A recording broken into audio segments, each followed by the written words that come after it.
murakoze nyakubahwa provincial, banyakubahwa abasaserdoti, banyakubahwa abihaye Imana, muryango wa Padiri Rwasa, bakristu ba paruwasi ya Gikondo n'abadutabaye, Kristo Yezu akuzwe.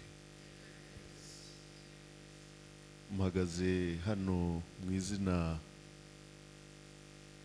y'imiryango y'abacitse ku icumu, cyane cyane mu izina ry'umuryango Ibuka.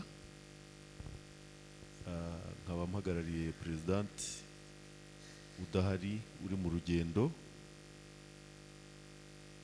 nkaba nifuza kuvuga ubutumwa yampaye, ariko muraza kunkundira nanjye nze kongeraho agakeregeshwa kanjye nk'umuntu uba hano kuri paruwasi, ukorera hano ku byo nzi ku mubyeyi wacu Padiri Rwasa. Bangiriye neza kuba ari jyewe waje hano. Umubyeyi wacu Padiri Rwasa, ibyiza yakoze byose byinshi, banyagikondo, bakristu b'iyi paruwasi n'inshuti zacu, mujye mureka duhore tubivuga. Ni inama mbagira, kuko nimutabivuga iyi kiliziya izabivuga, nimutabivuga ziriya ndabo zizabivuga, nimutabivuga abo yahoraga avuga ko ari abatagatifu barahukiye mu rwibutso hariya mpamya kubu bo banezerewe ko bari kumwe bazabivuga. Mureke rero tuzabivuge. Iyi kiliziya yubakwa twari duhari. Imbaraga umubyeyi wacu Padiri Rwasa yashyizemo twarabirebaga. Burya rero iyo ufashije imfubyi n'abapfakazi byanze bikunze ubona imigisha. Umusaserdoti byatwigishije, yatubwiye ko no kugirana n'ubu yavanywe mu mubiri, ariko iyo umurebye aracyari mwiza ku isura no ku mutima.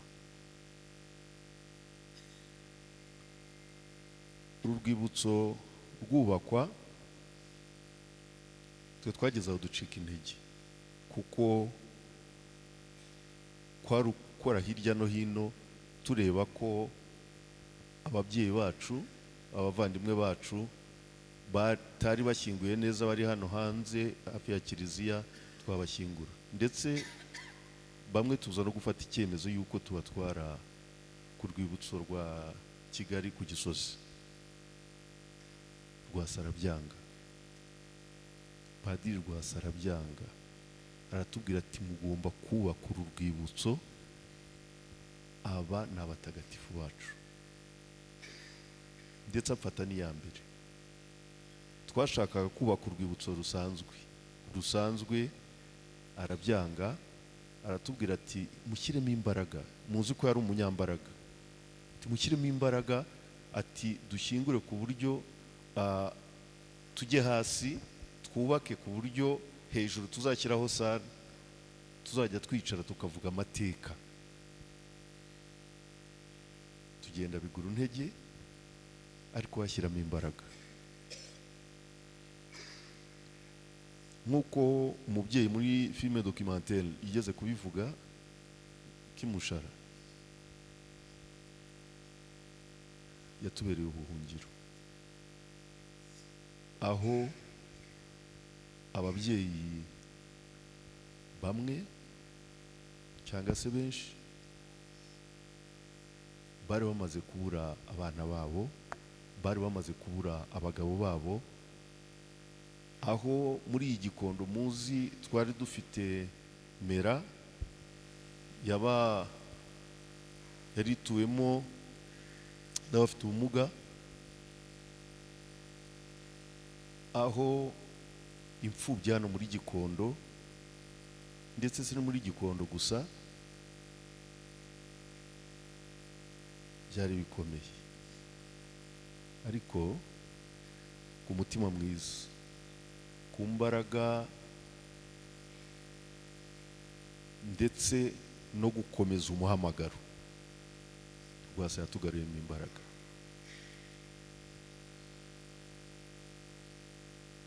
Ndibuka kiliziya igiye kurangira, twe twifuzaga iriya clôture kuyigira bloc-ciment, ko twumvaga ari bwo bushobozi dufite, ndetse nza no kumuganiriza, nabwira nti rero padiri, uriya muhanda Kimishara yavugaga umaze kujyaho, nta kuntu twashyiraho kugira ngo urwibutso ruse naho rutandukana na paruwasi, tugiye gushyiraho bloc-ciment. Arambwira ati ngo iki? Ati bloc-ciment, ati urwibutso ni urwa kiliziya, rugomba gusa na kiliziya. Uriya clôture yayishyiriyeho, noneho yumvise hari dufite n'icyo gitekerezo, abanza clôture kugira ngo kiliziya byari bisigaye bikorwa nyuma. Mpamya ko harimo abantu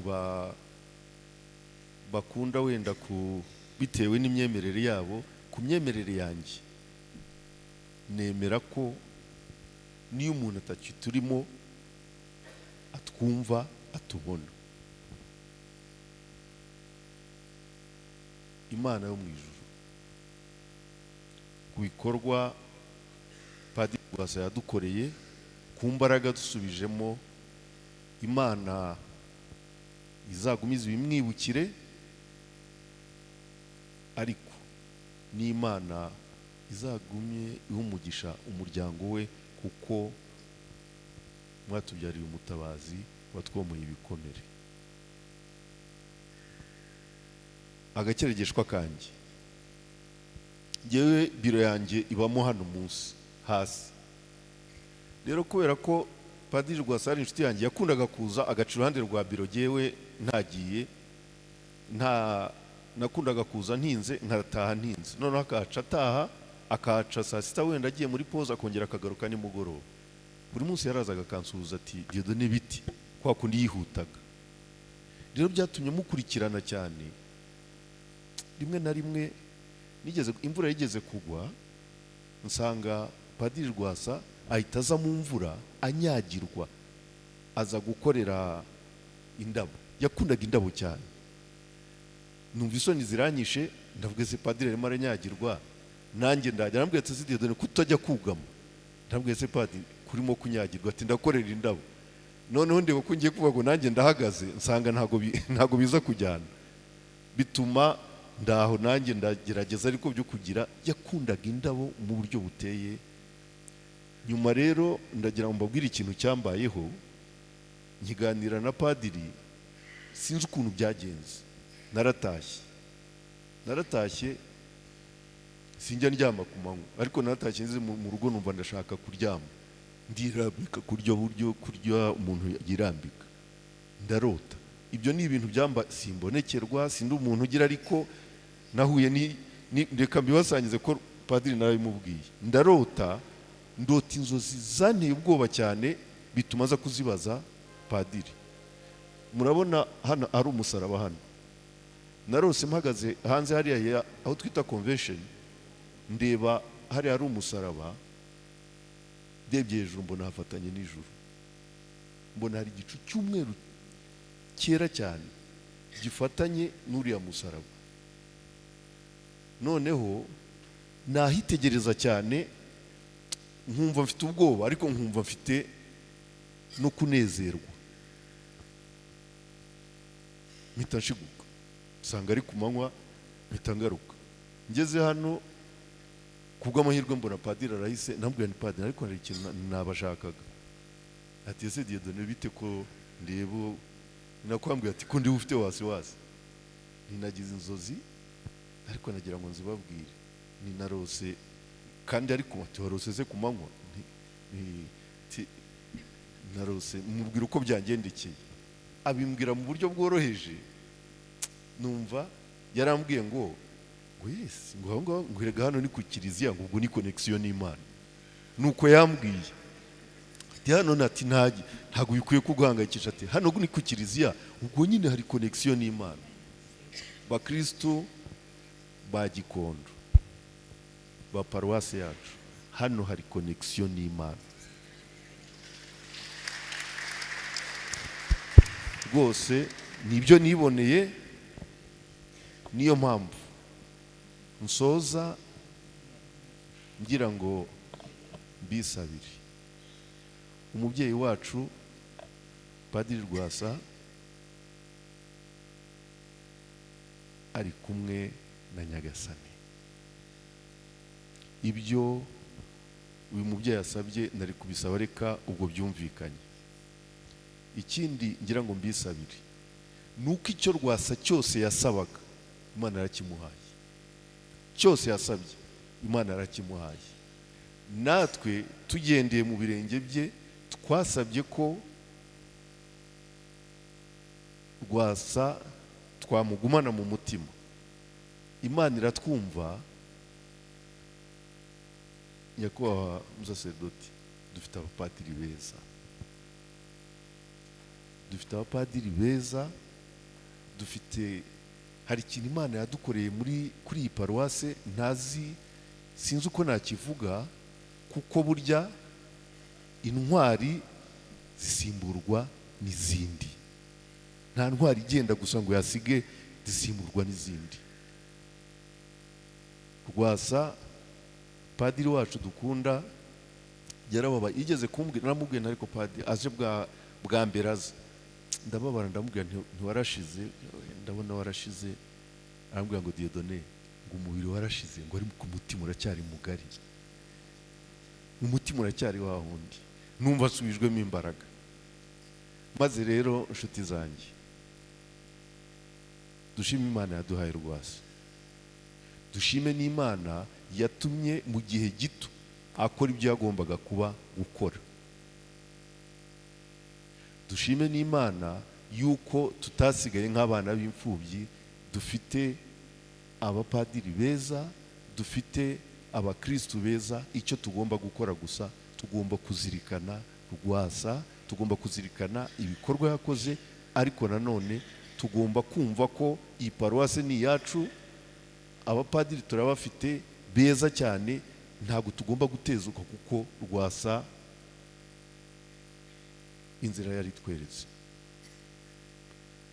Umubyeyi rero Padiri Rwasa nagira ngo mwitumire, kuko navuze giye mu myemerere yanjye ko nemera ko anyumva. Azatahiriza ababyeyi, azatahiriza abavandimwe, azanatubwirire ko yadufashije, ubu tukagira aho tubasanga twicara tukabibukira. Imana yo mu ijuru izayimuhembere umubyeyi wacu Padiri Rwasa, kandi aruhukire mu mahoro. Murakoze.